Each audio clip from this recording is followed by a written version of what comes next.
And the next day, Liam receives a chest filled with 3,000 gold coins as hush money. He doesn't understand why the princess wants him to stay quiet so badly, but he's just going to have to go along with it. However, even though he already got his hush money from the princess, James grew suspicious and called for a meeting to ask Liam what happened. Liam tries to deny anything special happened, but for the princess to pay him so much hush money, it must have been a massive secret.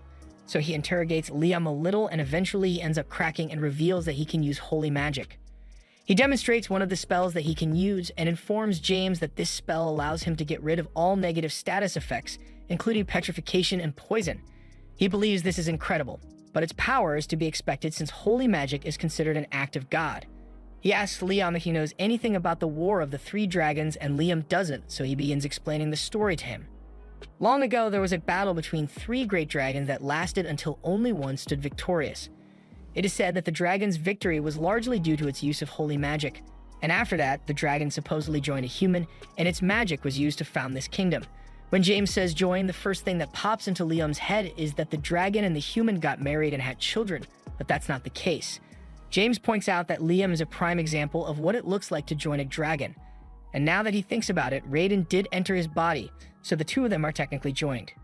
James tells Liam that he's basically recreating the legend of this nation's founding, but as amazing as that is, there are more pressing matters to discuss. The Hamilton family's noble status came from the achievement of their grandfathers sealing away a dragon fiend. But it turns out that Raiden was not a dragon fiend in the first place, but rather the nation's founding dragon, so Liam's family wrongfully sealed this nation's founder. If this information gets out, the Hamilton family's status as nobility would almost certainly be dissolved, and Liam doesn't want that since he knows how desperate his father and Albrevet are to maintain their status. But there's something that James is even more concerned about since there's a chance that Raiden is angry about being sealed away, so he may be plotting his revenge against their nation. However, Liam has a little chat with Raiden in his head, and Raiden says he has no intention of retaliating against the humans, so all he is interested in is watching Liam develop. James says this is terrific news, and it wouldn't be a stretch to say that Liam is the savior of the kingdom for being able to grab the attention of Raiden. A little while later, Liam arrives at the guild, but before he could enter, the girls drag him away. Liam has no idea what's going on, so when they get a good distance away from the guild, he asks them what's going on. They explain that the guild was filled to the brim with people who were trying to join his party after hearing that Liam defeated a dragon fiend, and they all kept begging Asuna and Jody to convince him. The two of them wrote a list of all prospective applicants, and honestly, none of these adventurers are particularly impressive, but Liam is the party leader, so the decision is up to him. After that, Liam decides to head back to his house to read through the list, but as soon as he walks through the door, one of the maids says she has something to show him. These are all requests from the girls of various noble families because they want to become Liam's wife. Liam had kind of expected this to happen since he's popular now, but this many is more than he's prepared to handle. Even his brother is bringing him a letter at this point. But thankfully, he's not the one trying to marry Liam. It's one of the relatives of the family he married into. Since he's here, Bruno asks Liam what he did because it's not normal to receive this many marriage proposals at once, even if he did defeat the dragon. The only people Liam has told about the holy magic thing are the princess and James, but because the princess paid him so much hush money, the other nobles figured out that there must be something major going on with him. It's a bit of a pain, but Liam can't deny that he is really enjoying all the popularity he has now. Later that day, Liam heads out into the forest with Jody and Asuna because he has something he would like to show them. He opens his pocket dimension, and upon entering, Asuna and Jody find a huge house in the middle of the room. Liam explains that he had a carpenter build it, and then he moved it in here using his item box. And that's all impressive. But Asuna is concerned that the house will just disappear like what happened with the Raiden Juniors back then. Liam explains that he has fully mastered this spell and nothing inside will disappear anymore, which is why he put all this stuff in here. He gives Asuna and Jody a tour through the house, and they are both enjoying themselves, but Jody brings up the fact that this place is constantly bright, so it would be hard to go to sleep there. Liam comes up with an idea and decides to summon a shade spirit to darken the area. And while it does work, it works a little too well, because the entire place is pitch black now. Liam tries to brighten it up a bit by having a fire spirit like the fireplace, but this still looks too much like a horror movie setting, so he asks the shade if it can control the level of darkness it creates. Unfortunately, the shade is low level, so it doesn't have control over its darkness, and although a mid-level shade would be able to do it, Liam hasn't learned the spell to summon one yet. Asuna thinks it's a real shame that the low-level shade can't just become a mid-level one. That's when Liam remembers that his familiar contracts level people up, so he forms a contract with the Shade, and it indeed levels up. The Shade thanks Liam for forming a contract with it, and since it is now mid-level, it limits the level of darkness in the area to make it look like nighttime. He then tells Liam that he can call on him anytime, but Liam isn't sure he'll be able to summon the Shade anymore since he doesn't know how to use mid-level spirit magic. However, the Shade points out that Liam is wearing a magic storage ring, so he should be able to use it to absorb and summon him whenever he wants. Liam hadn't thought of that, so he tried it, and the ring really does absorb the mid-level Shade. He then does the same thing with all of his other spirits and levels them up before storing them in his ring, so Liam now basically has a mid-level summoning grimoire of his own. The next day, Liam heads out into the forest at Raiden's request, and once he gets to the designated spot, Raiden asks him to summon one of the Raiden Juniors. Liam summons it, and the Raiden Juniors create an opening in a barrier that reveals dozens of pixies that have been hidden in the forest. As soon as the pixies realize that Liam is a human, they all start flying away so they don't get hurt. Liam tries to calm them down by explaining that he isn't their enemy. He tells them that Raiden is the one who told him to come here, and after hearing Raiden's name, the fairies seem to trust him a little more. Pixie wings are valuable ingredient items and potions, so humans almost hunted them into extinction at one point. That's why Raiden took it upon himself to protect them by creating a barrier in the forest. However, since he's now living inside Liam, he can't maintain the barrier anymore, so he wants Liam to protect the pixies in his place.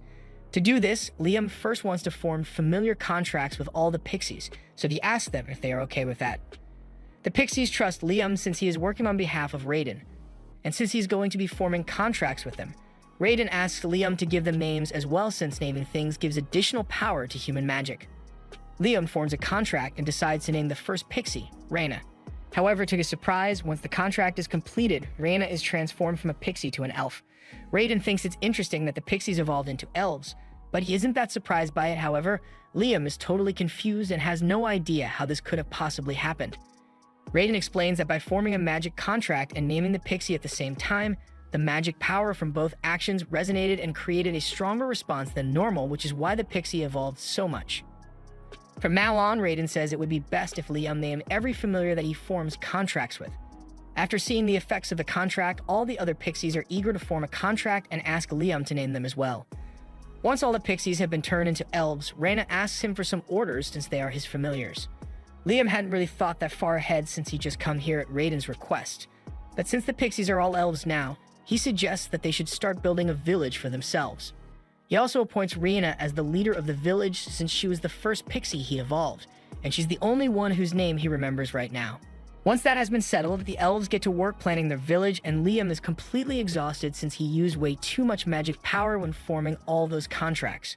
Just then, he senses a lot of magic power coming from deeper in the forest, so he goes to check it out and finds this golden fruit hanging off a tree. He can sense a lot of mana coming off it, so he asks Reina about it, and she tells him that it is a fruit that pixies make. They would collect mana floating through the air and condense it into one place, so it's basically mana honey.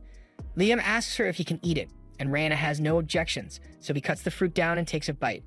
And when he does, not only is his magic power restored, but his overall magic capacity is increased as well, so he can now cast 19 spells without a chant. The next day, Liam comes back to the village to check on how things are going, and Reina comes out to greet him, but she has some bad news. Even though he told them to build a village for themselves, they don't actually know how to build houses, so this is the best they could do. Liam figured something like this might happen, so he's prepared to teach them how to build homes for themselves. However, his lesson is interrupted when they hear one of the elves scream for help.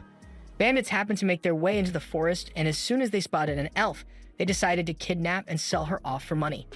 Liam obviously isn't going to let that happen, so he demands that the bandits release Susie at once, but bandits are bandits, so they don't listen and instead try to attack him. Liam summons a clone and uses it to launch a simultaneous attack on the bandits and knock them out. While he may have saved Susie, he now realizes that this forest is far too dangerous for a group of elves to live, so he intends to move them somewhere else. He wants to put them in his pocket dimension for now, but he's not sure they'll all fit since the space isn't that big. However, when he takes a look inside, he realizes that it's gotten a lot bigger since the last time he saw it. It's probably because of that pixie honey that he ate yesterday, and thus works out great for him, so he tells all the pixies to get inside so he can take them to a safe place. A little while later, Liam has returned to his land and opens his pocket dimension for the elves to come out, and they are shocked to realize that they are in an entirely different area now.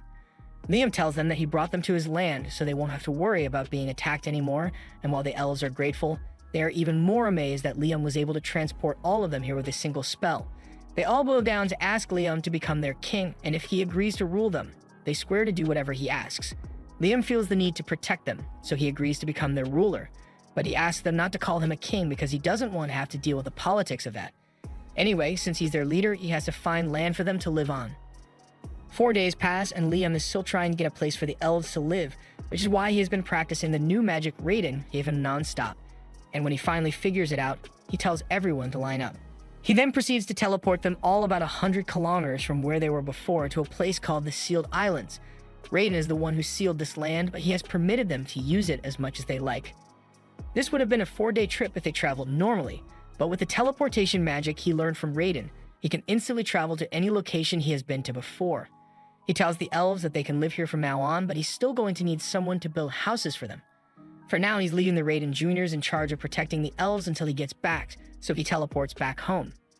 There he is visited by the princess, and she wanted to ask him if Raiden ever mentioned a place called the Promised Lands. Liam never heard of the Promised Lands, but Raiden did permit him to use a place called the Sealed Lands, so the princess asks Liam if he can take her there. Liam says he's fine with it, but in exchange, he needs something from her as well. He asks her to bring one of the court engineers because there's a project he needs to complete. However, he doesn't intend to take the actual engineer, so he makes a clone of Golak and teleports the clone, as well as the princess with him to the Sealed Lands. Upon arrival, the princess is certain that this must be the Promised Lands, so she recounts the legend that says that humanity's salvation lies in the Promised Lands, and this ring is said to be the key. The ring has been in the royal family for generations, but it begins reacting to Liam, and as he touches it, a huge chunk of the land begins to float at his command, so the princess bows down to him and asks Liam to form a nation here for the sake of humanity. Liam really doesn't want to do it, but the princess pledges her loyalty and all her resources to help make it happen, so he has no choice.